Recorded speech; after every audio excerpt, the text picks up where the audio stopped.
পৃথিবীর বুকে এমন একটি দেশ রয়েছে যার কথা শুনলে সারা বিশ্বের বড় বড় শক্তিরাও থমকে দাঁড়ায়, যেখানে একজনের ইচ্ছা অনিচ্ছাতেই চলে পুরো আস্ত একটি দেশ, যেখানে হয়তো জন্মগ্রহণ করাটাই এক ধরনের অপরাধ।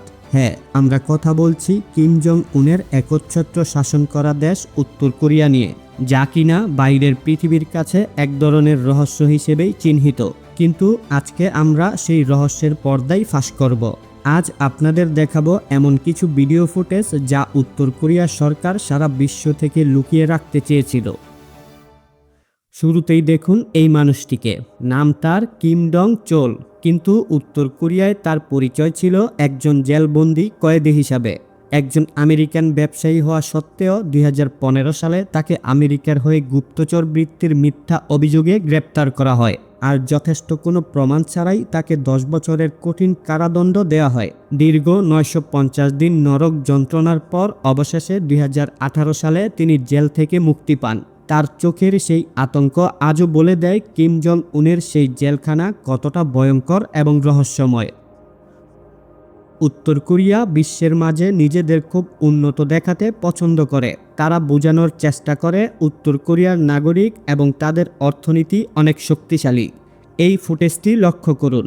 এখানে একজন ট্রাফিক পুলিশকে দেখা যাচ্ছে পিয়ংইয়ংয়ের রাস্তায়, আর তিনি অদ্ভুতভাবে হাত নাড়িয়ে রাস্তার ধারে ট্রাফিক কন্ট্রোল করছেন। কিন্তু আশ্চর্যের বিষয় হলো রাস্তায় কোনো গাড়িই নেই, তারপরও তার অভিনয় যেন থামছেই না। আসলে বিদেশি পর্যটকদের সামনে উত্তর কোরিয়াকে সচল দেখানোর জন্য সাধারণ মানুষকে দিয়ে এভাবেই অভিনয়ের নাটক করানো হয় বছরের পর বছর ধরে। আমরা যখন কিম জং উনের ব্যক্তিগত রিসোর্ট বা বিশাল অট্টালিকার কথা ভাবি, আমাদের চোখে ভাসে হীরা, জহরত আর আভিজাত্য। কিন্তু সেই আভিজাত্যের ভিত্তিপ্রস্তর স্থাপিত হয়েছে কয়েক হাজার শিশুর কান্নার উপর।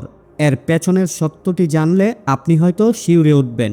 যেখানে শিশুদের হাতে থাকার কথা ছিল বই, খাতা, সেখানে হাতে তুলে দেওয়া হয়েছে বাড়ি, হাতুড়ি আর শাবল। এই গোপন ভিডিওতে দেখুন, মাত্র 8 থেকে 9 বছরের শিশুদের দিয়ে হাড় কাঁপানো ঠান্ডায় রেললাইন মেরামতের কাজ করানো হচ্ছে, আর 10 ঘন্টা রোদে পুড়ে বা বরফে ভিজে এই কাজ করতে হয় এই ছোট্ট বাচ্চাদের, যার বিনিময়ে তাদের কপালে জোটে না একবেলা পেট ভর্তি খাবার। উত্তর কোরিয়া থেকে পালানোর চেষ্টা করার অর্থ হলো সাক্ষাৎ মৃত্যু। এই ভিডিওটি দেখুন, যেখানে একজন মা ও তার ছোট্ট মেয়ে চীন সীমান্তে ধরা পড়ে যায়। মেয়েটি চিৎকার করে কাঁদছে, কারণ সে জানে এখন তার আর তার পরিবারের কপালে কি জুটবে। কারণ উত্তর কোরিয়ায় 3 প্রজন্মের সাজা প্রাপ্তির আইন রয়েছে, অর্থাৎ আপনি পালালে আপনার বাবা মা এবং সন্তানকেও আজীবন জেলখানায় কাটাতে হবে। কল্পনা করুন এমন এক জগতের যেখানে আকাশটা নীল কিনা তা জানতে হলেও আপনাকে সরকারের অনুমতি নিতে হবে। উত্তর কোরিয়ার সাধারণ মানুষের কাছে বাইরের পৃথিবীটা ঠিক তেমনই ভয়ঙ্কর, অন্ধকার এবং রহস্যময়। আর উত্তর কোরিয়ার রাষ্ট্রীয় টেলিভিশন যেন এক একটি জাদুর আয়না। সেখানে আমেরিকার শহরগুলোকে দেখানো হয় এক একটি মৃত্যুপুরী হিসেবে। কিম জং উনের প্রচারণায় দেখানো হয় আমেরিকানরা ক্ষুধার জ্বালায় রাস্তায় তুষার গলিয়ে কফি বানিয়ে খাচ্ছে। মানুষ গৃহহীন হয়ে ফুটপাতে মরে পড়ে আছে, অথচ তাদের দেখার মতো কেউ নেই।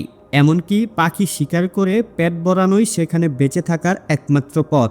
আসলে দেশের মানুষের মন থেকে বিদ্রোহের চিন্তা মুছে ফেলতেই এই চরম মিথ্যাচারের আশ্রয় নেয় কিম জং উনের সরকার। উত্তর কোরিয়ার এই অন্ধকার দিকগুলো দেখে আপনার কি মনে হয়? আমাদের আধুনিক বিশ্বে কি এমন নিষ্ঠুরতা মেনে নেওয়া সম্ভব কিনা? আপনার মতামত অবশ্যই কমেন্ট করে জানিয়ে দিন।